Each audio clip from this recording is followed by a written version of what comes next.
Bonsoir à tous, c'est Point de Vue, ravi de vous retrouver pour ce dernier rendez-vous de la semaine au cours duquel nous allons traiter 4 sujets que je vous propose de découvrir tout de suite en images. Demain, c'est la fête à Macron, c'est comme ça que s'appelle la manifestation organisée par la France Insoumise, à qui on reproche d'entretenir une certaine forme de violence verbale, peut-être voire violence des actes. Vous nous donnerez votre point de vue sur ce sujet. Nous allons aussi parler de la délocalisation dans le Cher, préfecture Bourges, des services du Premier ministre. Édouard Philippe a passé 3 jours dans le Berry, donc. Est-ce que c'était une simple opération de com ou un vrai mouvement de contact auprès de la population? Vous nous donnerez votre point de vue. On va parler de mai 68, 50 ans après, les livres se multiplient, les couvertures de magazines aussi. Le bilan est-il globalement positif? C'est ce que pensent 70% des Français, si on en croit un récent sondage. Est-ce aussi votre avis? On en parlera. Et puis, nous parlerons enfin d'un dernier sujet, les syndicats, l'argent des syndicats. Hier, ils ont touché un chèque d'1 million d'euros. Les cheminots, pour pouvoir continuer à être payés pendant la grève. 1 million, ce n'est qu'une toute petite partie de l'argent des syndicats. Et si on arrêtait de leur donner de l'argent public, vous allez nous donner votre point de vue là-dessus. Pour débattre de ces 4 sujets, 4 invités. Benjamin Grange, bonsoir. Bonsoir. Vous êtes président de Denso Consulting, directeur général de Denso Aegis France. On le sait, c'est un groupe qui s'occupe d'aider les marques, leur stratégie de communication, notamment dans les médias et dans le digital. Bonsoir Laurent Bouvet. Bonsoir. Vous êtes politologue, universitaire, essayiste. Vous êtes l'un des cofondateurs du Printemps républicain, un mouvement engagé dans la laïcité. Vous êtes aussi l'un des signataires du récent manifeste contre le nouvel antisémitisme en France.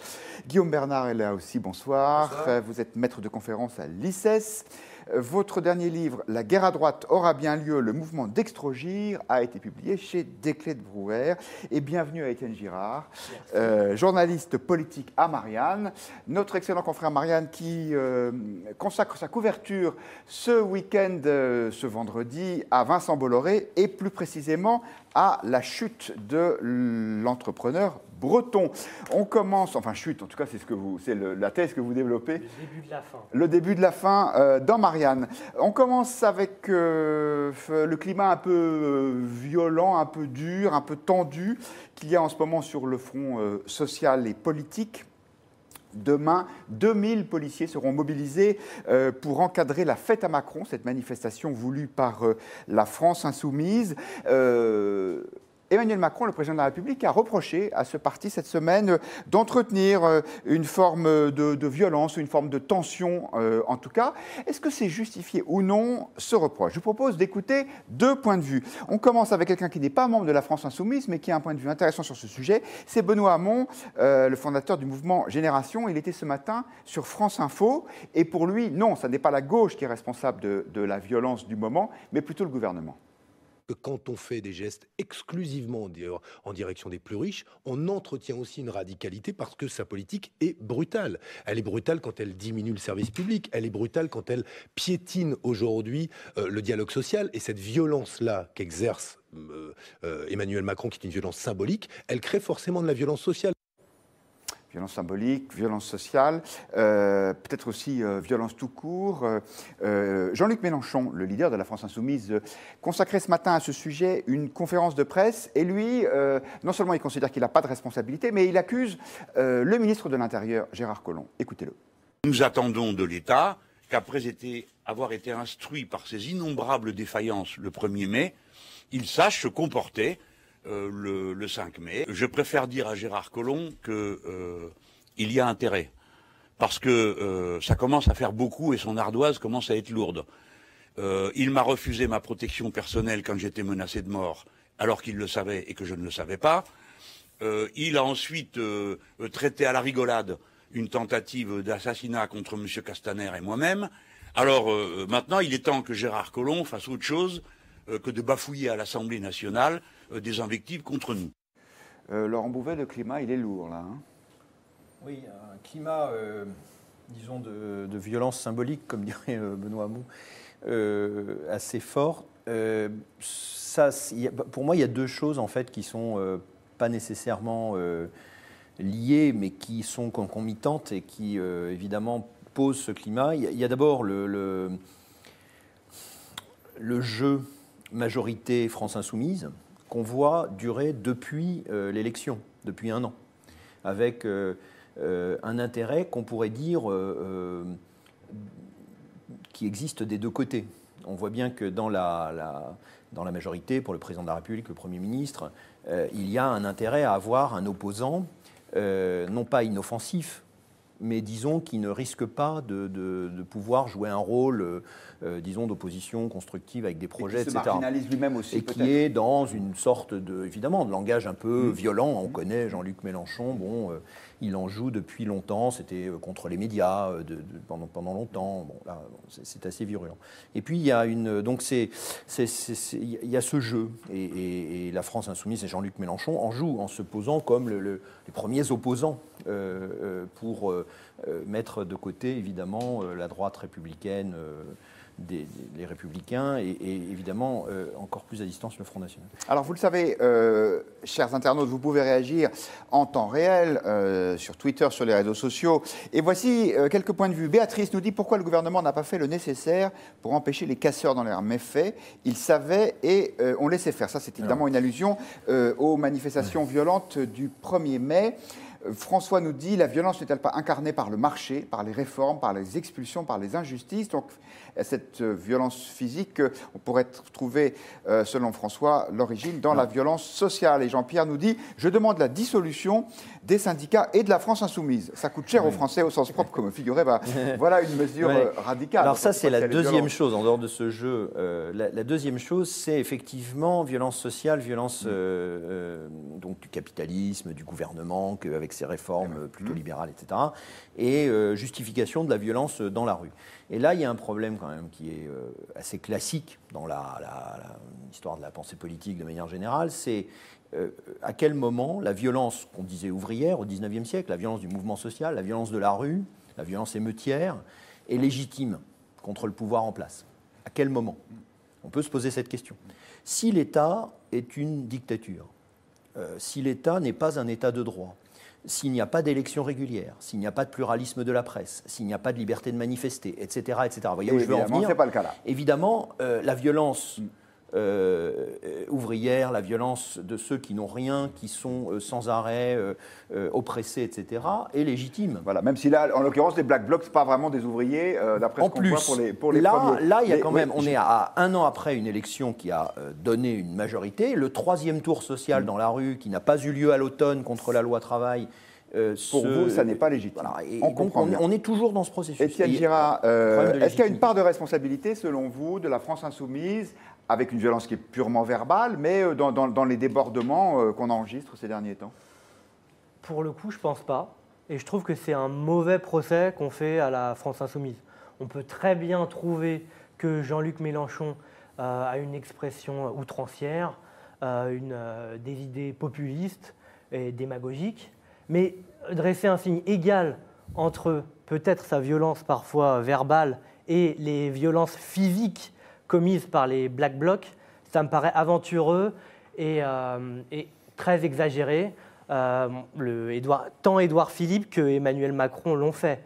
Mais effectivement, je pense que ça rentre dans cette dialectique qu'on voit depuis le début du quinquennat, dans laquelle aime se mettre La République En Marche en pointant du doigt la France Insoumise comme finalement son premier opposant, mais un opposant trop outrancier, un opposant émeutier, et c'est une façon à la fois de les mettre en valeur et de les décrédibiliser. Alors, voilà, je pense que ce n'est pas un bon procès à faire, autant les décrédibiliser sur les idées et pas sur les supposées conséquences qu'engendrerait leur prise de parole. Alors, les internautes du Figaro, eux, ne sont pas tout à fait d'accord avec vous. C'est la question du jour. Hein. La France Insoumise attise-t-elle une grande violence, comme l'a dit Emmanuel Macron, en particulier avec cette manifestation organisée demain à Paris, la fête à Macron? Il y a 76% des votants, on rappelle que ce n'est pas un sondage, hein, puisque c'est sur la base du volontariat, qui considèrent que oui. Faites-vous partie de ces 76%, Guillaume Bernard? Là, en l'occurrence, pas vraiment. Parce que je pense sincèrement que l'on oublie un peu rapidement la violence verbale qui avait lieu dans les débats, notamment parlementaires, sous la Troisième République. Je pense que Jean-Luc Mélenchon, ici, ne fait qu'utiliser, je dirais, la fonction tribunicienne, essayer d'utiliser effectivement un discours qui soit fort, qui soit agressif, mais pour tout simplement essayer de se positionner politiquement. Sincèrement, je ne pense pas que l'assimilation entre les violences de rue, et attention, il va falloir peut-être un tout petit peu préciser desquelles, avec le discours de Jean-Luc Mélenchon, est parfaitement acceptable. D'autant que les violences de rue que nous avons vues ces derniers temps, elles ne sont pas, je dirais, un débordement du syndicalisme révolutionnaire. Elles sont très précises. Si vous voulez, on retrouve ces violences, elles sont, justifiées intellectuellement, notamment par Kropotkin, et c'est le vieux débat par qui, pardon Kropotkin, Pierre Kropotkin. Les fondateurs de l'anarchisme. Voilà. Et par le fait qu'il y a, au tournant du 19e et du 20e siècle, une scission entre les anarchistes qui considèrent qu'il faut aller vers le syndicalisme et ceux qui considèrent qu'il faut aller vers ce qu'on a appelé l'illégalisme. C'est le débat entre Sébastien Faure et Jean Grave. Ceux qui considèrent par exemple que le vol, et la destruction de mobilier urbain, c'est une forme de vol, que le vol est un acte révolutionnaire. Et pour vous, donc ça, c'est un petit milieu très précis avec cette idée que si on fait preuve de violence, on va avoir un effet d'entraînement pour entraîner la révolution. Honnêtement, ce n'est pas tout à fait ce que veut faire Jean-Luc Mélenchon. Et est-ce que vous considérez que les blocages d'universités, c'est une forme de violence ? En tout cas, envers les étudiants qui, eux, veulent passer leurs examens, oui, ça c'est Parce certain, que là, pour le coup, la France insoumise, elle était à fond derrière. Il y a une violence symbolique très forte qui est notamment d'empêcher des étudiants de venir voter dans les AG pour maîtriser les AG. Mais c'est une vieille technique employée par les syndicats étudiants de longue date. C'est pas nouveau. C'est modérément démocratique, on est d'accord. C'est modérément démocratique. Ce qui est nouveau, en revanche, dans les blocages d'universités, il y a très très peu de cas, mais ça marque beaucoup, c'est le discours qui est tenu, la dégradation des locaux, et le discours qui est tenu, un discours extrêmement idéologiquement très particulier, qu'on peut appeler indigéniste, sur la non-mixité raciale, sur des choses comme ça. Ça, c'est tout à fait nouveau dans le milieu étudiant. Avec des conférences interdites aux Blancs, par etc. rapport à ce que ça a été sur les derniers grands mouvements étudiants depuis 68, 86, etc. Et d'ailleurs, Mélenchon est dans une situation compliquée parce qu'on sait très bien qu'il y a une tendance communautariste et une tendance jacobine au sein de la France insoumise. Et lui, il est obligé d'essayer je dirais, de maintenir la cohésion. Sans quoi son mouvement ne représenterait plus grand-chose. Il n'aime pas en parler. On l'avait vu à la télévision. Mais c'est réel. Benjamin Grandjean, on a fait un grand sondage, même à l'occasion des 1 an d'Emmanuel Macron, pour voir un petit peu comment est-ce qu'il était ressenti. Quand je dis on, c'est vous et nous avec nos camarades d'Odoxa. Globalement, est-ce que le président de la République souffre dans son image, dans sa perception par les Français, de ce climat assez tendu ? Alors en fait, sociologiquement, c'est une des rares fois où il y a une telle fracture entre la France d'en haut et la France d'en bas. Et d'ailleurs, quand on regarde le sondage avec une question « Avez-vous une très bonne ou mauvaise opinion d'Emmanuel Macron ?» Si la régie veut bien nous afficher ce sondage, on s'aperçoit que c'est extrêmement partagé. Et quand on creuse derrière finalement cette moyenne, où on ne sait pas si la bouteille est à moitié vide ou à moitié pleine, on s'aperçoit qu'on va trouver un Emmanuel Macron adulé par les sympathisants d'En Marche, à 97%. On va le trouver très porté aussi à 51% par les sympathisants du Parti socialiste, 57% par une majorité de sympathisants LR, et par contre, quand on regarde le Front National et la France Insoumise, là, c'est un rejet à respectivement 76 et 78%. Mais quand on regarde sous un autre angle, on va avoir un autre éclairage. Et l'autre éclairage, c'est de regarder finalement les différences sociologiques. Quand on regarde les cadres, ils ont 70% de bonne opinion d'Emmanuel Macron. Quand on regarde les Français aux revenus le plus élevés, 60% ont une bonne opinion d'Emmanuel Macron. 52% des urbains, en tout cas ceux dans les villes, dans les grosses villes. 62% des diplômés ayant un diplôme d'études supérieures. Bref, tous ceux qui vivent un peu comme étant les gagnants de la mondialisation. Et puis, voilà. Et puis, à l'inverse, on va trouver les ouvriers, 61% de mauvaise opinion. On va trouver également les Français aux plus bas revenus, 60% ont une mauvaise opinion, les moins diplômés, les France périurbaines, etc. Et finalement, cette espèce d'étiquette de président des riches colle à Emmanuel Macron comme le sparadrap sur le capitaine Haddock. Le capitaine Haddock. Et finalement, ce point-là, ça empêche de dresser un vrai bilan après un an qui soit un bilan véritablement objectif. Alors, je voulais juste, sur les propos de vos propos, Guillaume, revenir sur la manière dont les Français ont perçu les événements du 1er mai. Parce que quand on regarde finalement ce qu'ils en disent, on pourrait s'attendre à une condamnation assez brutale des événements et de la violence associée. Et finalement, pas tellement. Pas tellement parce qu'une grande partie des Français comprennent sans approuver. Alors, qu'est-ce qu'ils comprennent ? Ils comprennent finalement que la lutte des classes, elle est terminée. Enfin, je veux dire, le capitalisme a gagné, et donc il ne reste que cette violence comme moyen finalement d'expression et finalement de refus de ce monde capitaliste. Donc on a une partie des Français qui s'expriment comme ça qualitativement de manière très nette. Et puis on a une autre frange, plus minoritaire des Français, qui finalement comprennent, mais également approuvent les violences. Et cela, au-delà d'approuver, se pose la question de comment ils ont perçu la réaction de la police. Et là, il y a une condamnation unanime. Personne ne comprend que les forces de l'ordre aient finalement, oui, pas mis du temps, mais en tout cas justifié leur action à travers ce leitmotiv de dire on préfère la casse matérielle à la casse humaine. Ils ont temporisé.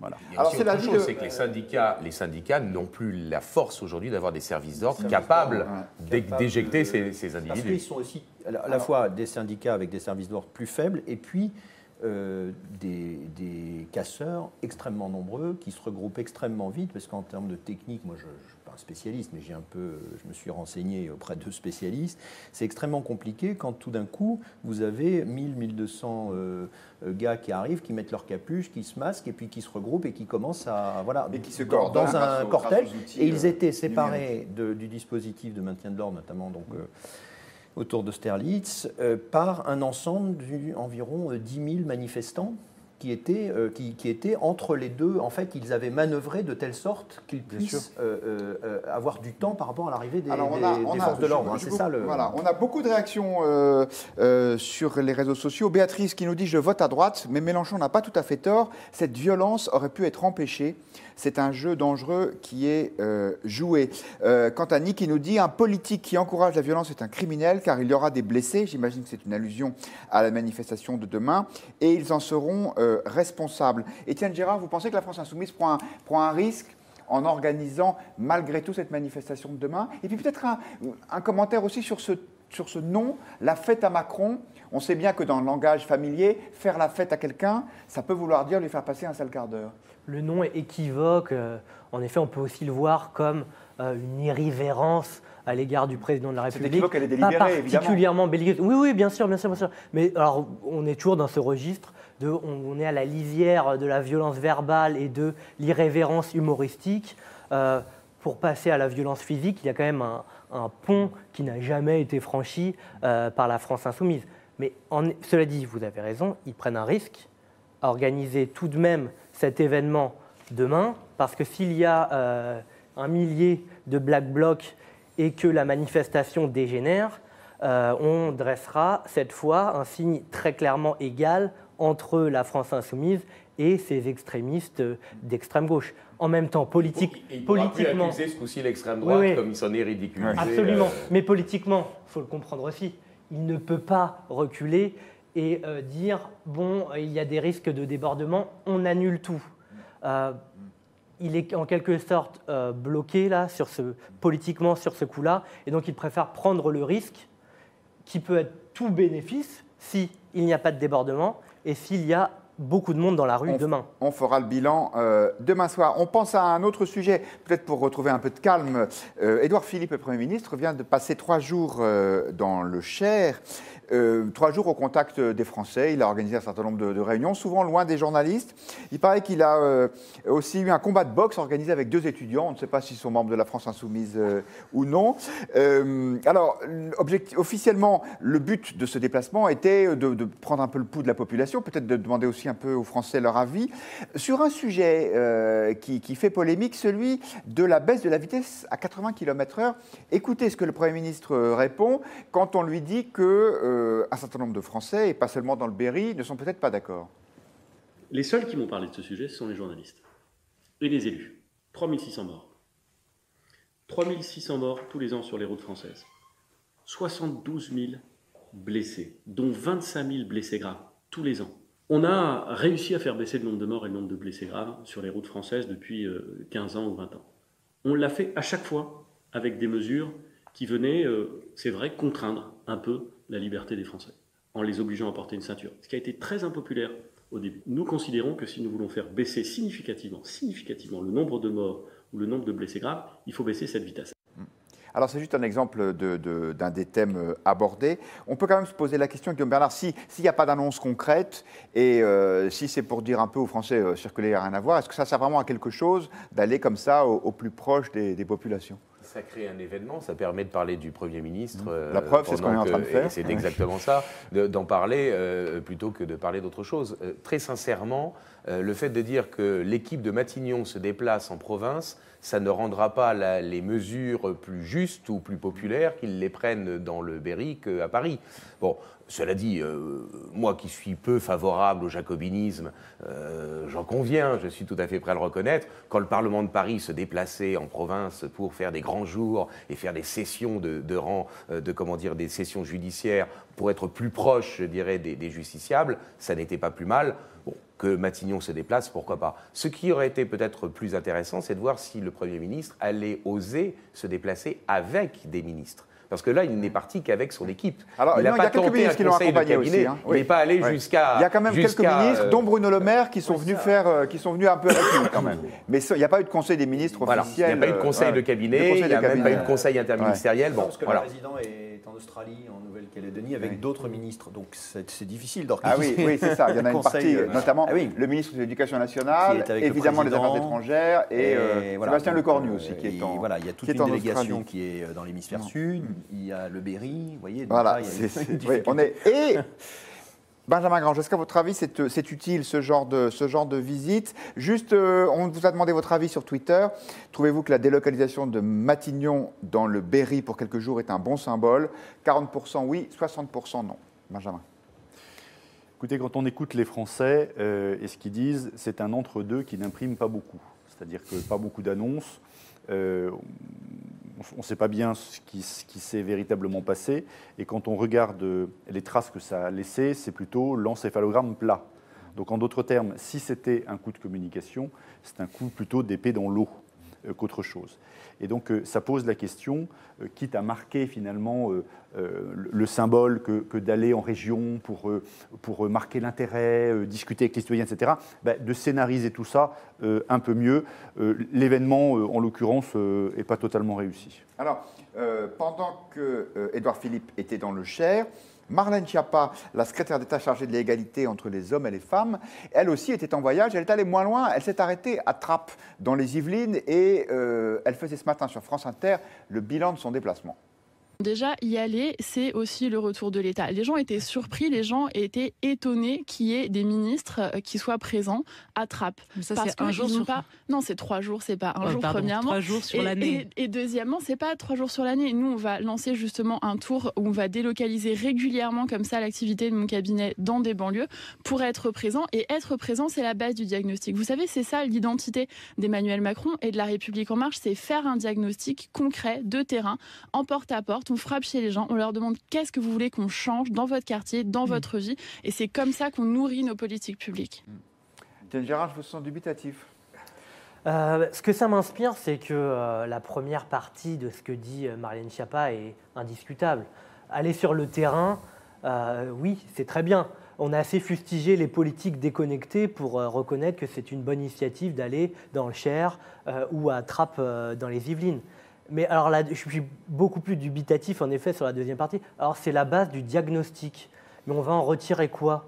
Parce que depuis le début du quinquennat, on est plutôt habitué à ce que ce soit des coups de com'.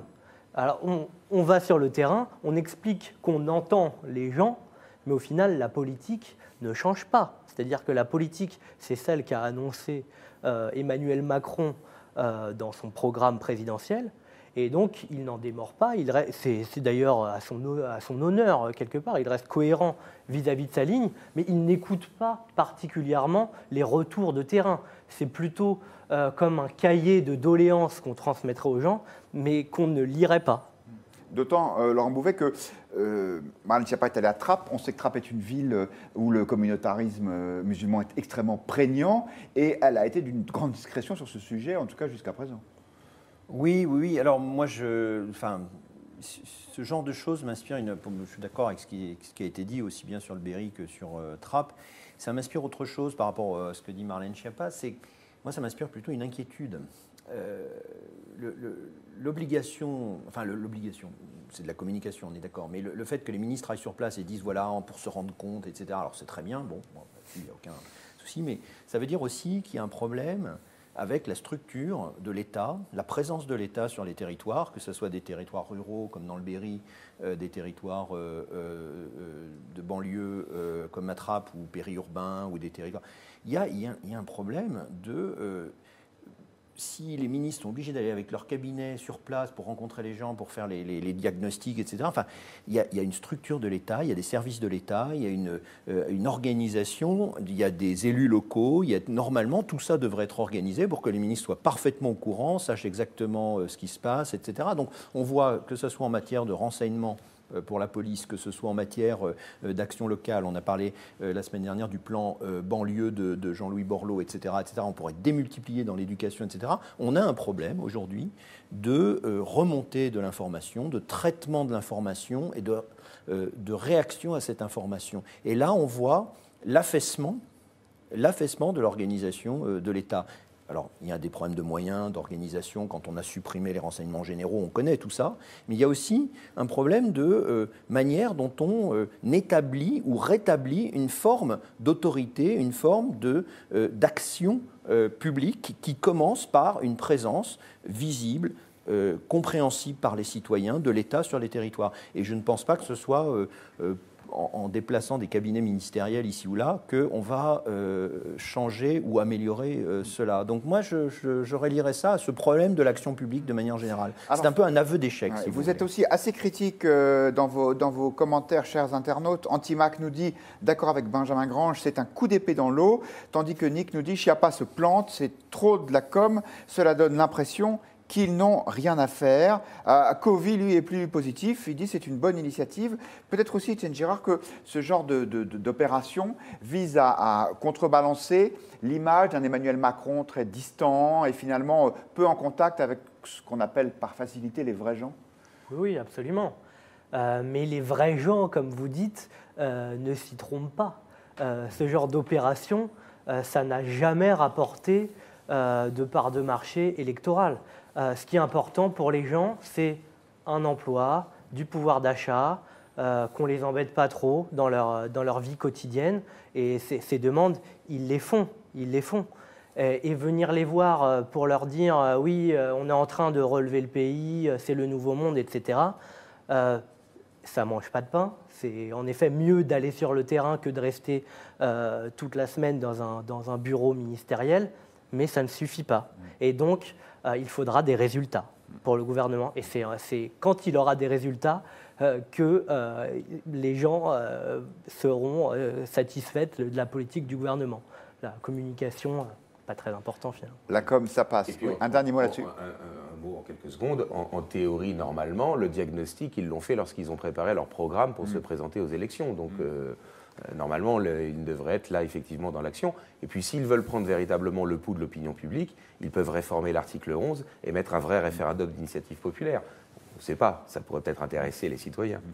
Voilà, et le dernier mot va revenir à 34, qui lui est plutôt séduit, qui nous dit c'est fou quand même. Avant, les gens voulaient que le gouvernement soit plus proche des gens, et dès qu'ils le font, c'est de la com, sous-entendu, on les accuse de faire de la com. On passe à un autre sujet qui n'a rien à voir. Il y a 50 ans, c'était mai 68, et nos confrères de Libération ont commandé un sondage pour savoir si les Français considéraient que l'héritage de mai 68 était positif. Eh bien, la réponse est assez massivement oui. 70% des sondés considèrent que mai 68 a eu un impact positif sur la société française. Alors, Ça m'intéresse beaucoup d'avoir votre avis sur cette question. Je vous propose d'écouter d'abord un point de vue plutôt nuancé, voire un peu négatif. C'est celui de Patrick Buisson. Vous savez, l'ancien conseiller politique de Nicolas Sarkozy. Patrick Buisson était l'invité au mois de mars dernier des rencontres du Figaro. Ces grandes soirées où des personnalités rencontrent des lecteurs du Figaro. Ça se passe à la salle Gaveau à Paris. Et pour Patrick Buisson, l'essentiel du bilan de mai 68, c'est l'avènement de la société de consommation, ce qu'il appelle la révolution consumériste. Écoutez-le. C'est plus qu'un moment culturel, c'est la révolution consumériste qui nous tombe dessus. C'est-à-dire, en fond, l'économisation de la société. Cette jeunesse, elle va être, comme le dit Kundera, la collaboratrice inconsciente de cette révolution consumériste. Et en même temps, il se produit un phénomène considérable, c'est que le substrat culturel cesse d'être l'imprimé pour devenir l'univers du sonore et de l'image. C'est vrai ça, Ted Gérard, ce qu'on retient de mai 68, c'est finalement l'avènement de la société de consommation ou ça vous paraît sévère? Non, ça me paraît pas tout à fait exact. Il me semble qu'en 1968, il n'était pas inéluctable que les événements de mai débouchent sur une société de consommation comme on en vit aujourd'hui. Il ne faut pas oublier que mai 68, c'est quand même les accords de Grenelle, des grands accords pour les syndicats, une augmentation sociaux, du SMIC, augmentation massive des salaires. Augmentation du SMIC de 35% quand même, et c'est la libération des mœurs. Et je pense que c'est ça que veut dire Patrick Buisson, c'est-à-dire que lui, il y voit une exaltation de l'individualisme qui débouche sur la société de consommation. Que ce soit une exaltation de l'individualisme, peut-être, oui, parce que c'était une exaltation de la libération des mœurs, du libéralisme politique et au sens le plus noble du terme, mais je vois pas de pendant direct entre ce qui s'est passé ensuite et ces événements-là, non. Alors, je vous livre un autre point de vue. Peut-être avez-vous eu le temps de voir qu'à côté de Patrick Buisson, dans cette rencontre du Figaro, il y avait le sociologue et philosophe Jean-Pierre Le Goff. Lui aussi, on lui a demandé son diagnostic. Et pour lui, mai 68, c'est avant tout une rupture dans la transmission. C'est un peu du passé faisant table rase. Regardez. Ce n'est pas les 68ards qui ont inventé la fin des 30 Glorieuses, ni le développement du chômage de masse. Ce n'est pas les 68ards qui ont inventé le problème des banlieues. Ce n'est pas les 68ards qui ont inventé l'islamisme radical. Moi, ils ont une responsabilité, les 68ards. Il y en a une que je reconnais, c'est la rupture dans la transmission et qu'ils n'ont rien construit et qu'ils ont rompu le fil. Ça, oui. C'est votre avis? Ils ont rompu le fil, ceux qui ont fait mai 68. Il me semble que lorsque... alors, il y a deux mai 68, il y a le mai 68 étudiant et entre guillemets bourgeois, puis il y a le mai 68 ouvrier social. Les accords de Grenelle, mais parce que les mai 68 étudiants, il y en a eu dans beaucoup de pays, alors qu'en France, il y a eu... Voilà, mais je crois qu'il ne faut pas confondre les deux. Et le mai 68 ouvrier, il a profité des circonstances de l'affaiblissement du pouvoir pour pouvoir imposer Grenelle. Bon. Alors, sur le mai 68 étudiant...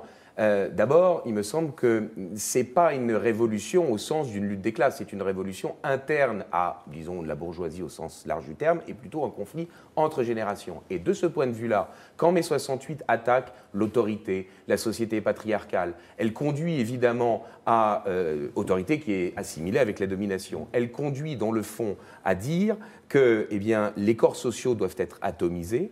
Et de ce point de vue-là, je rejoindrai plutôt, effectivement, ça ne vous étonnera pas, Patrick Buisson, sur le fait de dire qu'à partir du moment où les corps sociaux sont atomisés, à partir du moment où, par exemple, les enfants ne vont pas consommer comme leurs parents, à partir du moment où les femmes vont travailler, on crée une société de consommateurs plutôt qu'une société de producteurs. Je ne dis pas que les 68ards avaient l'intention de faire cela. Mais en revanche, que ça a abouti à cela et que ça ait conduit, que ça ait favorisé à cela, il me semble que c'est assez indubitable. Benjamin Grange, qu'est-ce qu'on en dit sur les réseaux sociaux, dans l'opinion? C'est un sujet qui intéresse les gens, cet anniversaire de mai 68? Pas tellement, en fait. Voilà, pas tellement. Et c'est plutôt un autre angle que je voulais éclairer, qui est en fait un phénomène que l'on connaît beaucoup en communication, puisque ça fait 50 ans qu'on nous parle mécaniquement de mai 68, avec cet anniversaire, et finalement, plus on en parle, et quel que soit le bilan, et quelle que soit la réalité du mai 68 que vous avez éclairé, plus on va en parler, plus on va avoir une perception positive de mai 68, de manière mécanique. Et d'ailleurs, votre sondage l'évoque. Et donc ça, c'est quelque chose que l'on connaît vraiment en communication, où finalement, chaque fois qu'on va augmenter la répétition d'un phénomène, eh bien, on va accroître au fil de cette répétition une perception positive. C'est la logique de la première fois que vous écoutez une chanson, vous êtes surpris, et puis à la 20e fois, vous commencez finalement à l'apprécier. Donc on a un phénomène mécanique, sans même connaître avec le détail et la finesse de votre analyse, la réalité de ce mai 68, et qu'est-ce que ça recouvre comme acquis social, économique, etc. Et même si on n'a pas cette connaissance-là, eh bien mécaniquement, on va en avoir une appréhension beaucoup plus positive, et d'ailleurs, au fil des années, encore plus.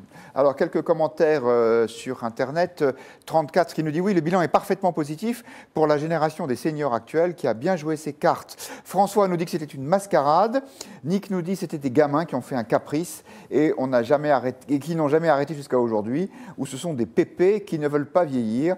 Et puis, Antimac 2.0 nous dit « Il y a eu du positif, mais aussi du négatif, surtout au niveau du respect de l'éducation. » Quel est votre point de vue sur ce sujet, Laurent Bouvet? Bilan globalement positif?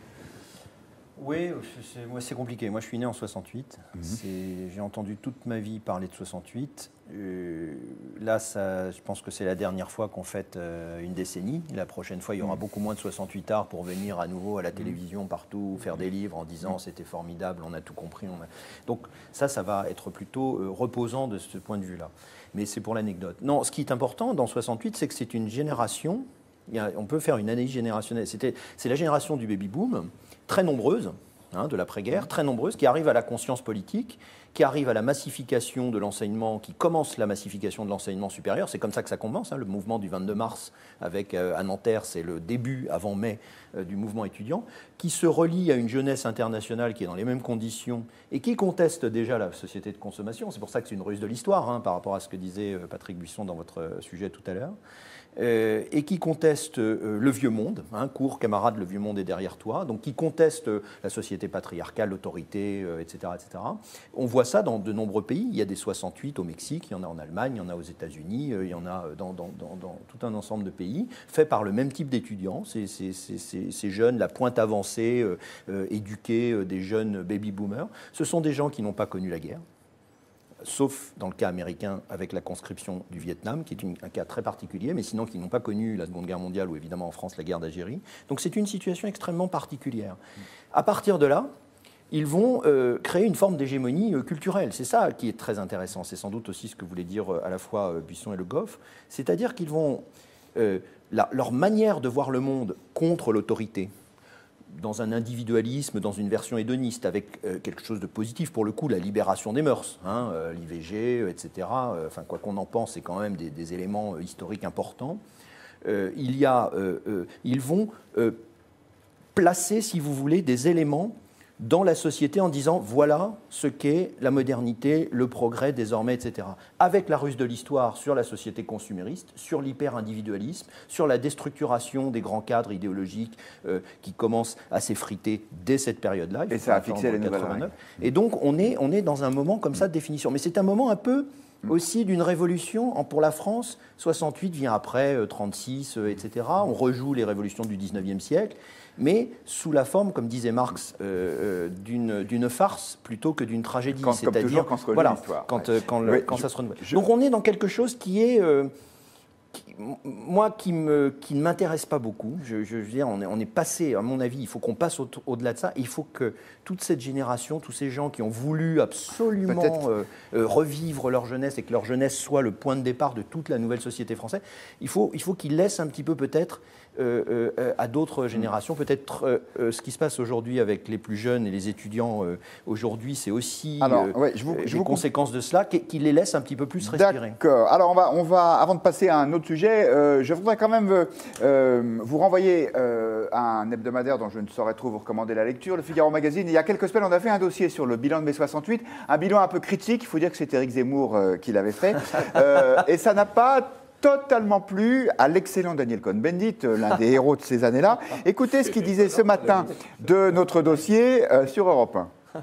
Je trouve ça extraordinaire que la droite, Valeurs Actuelles, ils font tout, Figaro Magazine, vraiment ça les prend encore à la gorge. Dès qu'ils entendent de 68, alors maintenant ils ont des nouveaux, il y a Monsieur Zemmour, il y a Monsieur Finkielkraut, il y a Natacha Polony. Encore un dossier dans Valeurs Actuelles cette semaine. Ouais. Ils n'arrêtent pas, c'est la fin du monde, 68. Alors, vous vous rendez compte de dire que c'est la fin du monde il y a 50 ans. Les pauvres, alors qu'est-ce qu'il a fait ce pauvre monde pendant 50 ans, hein? La famille a été détruite. Pauvres familles qui depuis 50 ans se sont reconstituées, se sont défaites, etc.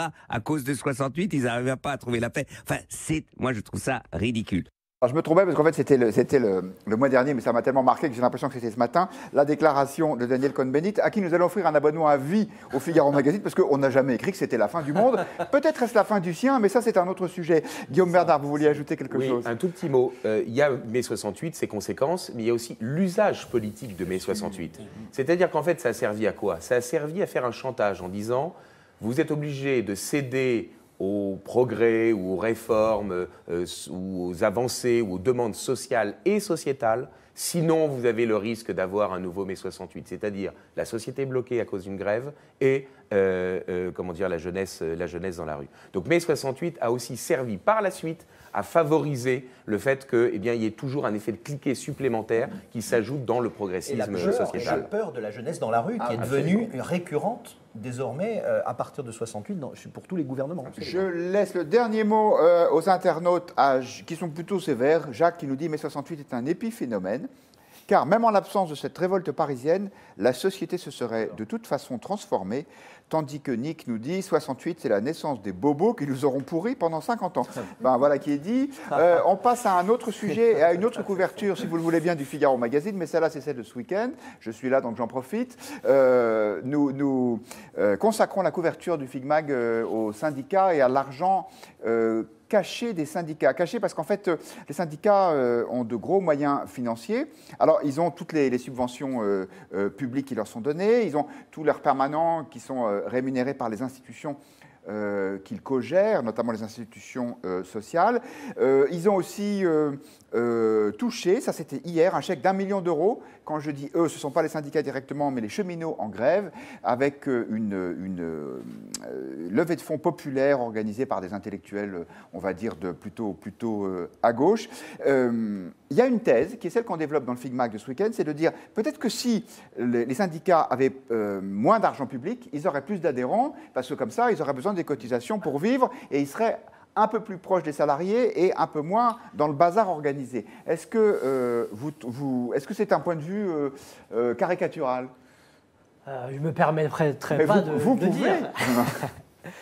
Non, mais que les syndicats perçoivent énormément d'argent public, c'est pas une surprise et ça me choque pas outre mesure. Ce qui est plus intéressant, ce qui pour moi est le nerf de la guerre, c'est l'utilisation que font les syndicats de cet argent. Et c'est là qu'il y a un vrai sujet. En effet, ce qui est important, c'est quel est le degré de transparence de l'utilisation de cet argent. Et effectivement, aujourd'hui, l'utilisation de l'argent par les syndicats est totalement opaque, notamment par ce que font de cet argent les états-majors des syndicats. À chaque fois qu'un salaire d'un dirigeant syndical fuite dans la presse, on est estomaqué. On apprend que les dirigeants syndicaux gagnent au bas mot 7 ou 8 000 euros, si ce n'est plus. Un dirigeant de la CFTC, ça a fuité, je crois, la semaine dernière, qui gagnait jusqu'à récemment 17 000 euros par mois. Voilà, là, il y a un vrai sujet. Et c'est prendre la carte. Oui, ça vous donne ce tarif-là. Adhérez demain, camarades. Vous verrez, on donne quelques informations de ce genre dans notre dossier de ce week-end. Benjamin Grange. Moi, j'avais deux remarques sur les syndicats et les sujets qu'on vient d'évoquer. Le premier, c'est la manière dont on en parle sur les réseaux sociaux. Et en fait, on s'aperçoit que les syndicats, ils n'ont pas passé la maîtrise de cet outil des réseaux sociaux. Autant les partis politiques l'ont fait, et d'ailleurs on l'a vu, autant les mouvements très violents utilisent Internet et les réseaux sociaux comme un moyen de synchronisation pour se retrouver, donc avec les effets négatifs que l'on connaît. Mais aujourd'hui, les syndicats n'ont pas encore acquis cette maîtrise. Et ça pose une vraie question, c'est comment peuvent-ils défendre la cause qu'ils défendent et du côté des syndicats quand ils ne comprennent pas l'un des leviers majeurs qui fait la compétitivité des entreprises. Donc ça, c'est la première remarque que j'ai. Le deuxième, vous l'avez un peu évoqué, c'est ce que j'appellerais l'asymétrie de transparence. Parce que, évidemment, les entreprises, aujourd'hui, sont soumises à des impératifs de transparence, soit qui viennent du réglementaire, les commissaires aux comptes, la rémunération des dirigeants dans les rapports annuels, et puis on a aussi des comités d'éthique, on a la compliance, on a énormément de choses qui forcent finalement soit à ouvrir le capot des entreprises, soit à dire exactement ce qu'il en est. Et de l'autre côté, on a finalement des syndicats dont on a l'impression qu'ils vivent encore comme au XIXe siècle. Donc cette asymétrie, pour moi, elle pose un vrai sujet de transformation. C'est-à-dire que les entreprises ont évolué avec des bons et des mauvais côtés, mais en tout cas sur la transparence, il y a eu un mouvement assez louable. On ne peut pas considérer aujourd'hui que les syndicats aient évolué avec au moins à la même vitesse. Quelques points de vue de nos internautes. Béatrice qui nous pose la question, est-ce que ça se passe dans les autres pays? Les syndicats sont-ils financés par l'État? Ils le sont moins quand le taux de syndicalisation est plus élevé parce que les cotisations des membres permettent de financer le système. Nick qui nous dit, moi citoyen, si je veux un syndicat, j'adhère. Il est inadmissible que l'on me vole des impôts pour cela. Tandis que Bon Sens Paysan nous dit, les syndicats ne font pas le travail de défense de salariés, ils font de la politique. Et puis sur Twitter, on vous pose la question, selon vous, l'État doit-il continuer à financer partiellement les syndicats? La réponse aux 3/4 est non. Guillaume Bernard, est-ce aussi votre avis? Est-ce qu'il faut leur couper les vivres? Oui. Alors, non seulement il faut leur couper les vivres publics, hein, j'entends pas la mais mort là, du attendez, cheval. non, parce que je vais être un peu plus précis. Les cotisations, dans le rapport Perruchot, vous savez, qui avait été enterré en novembre 2011, les cotisations, c'est 3 à 4% des revenus des syndicats.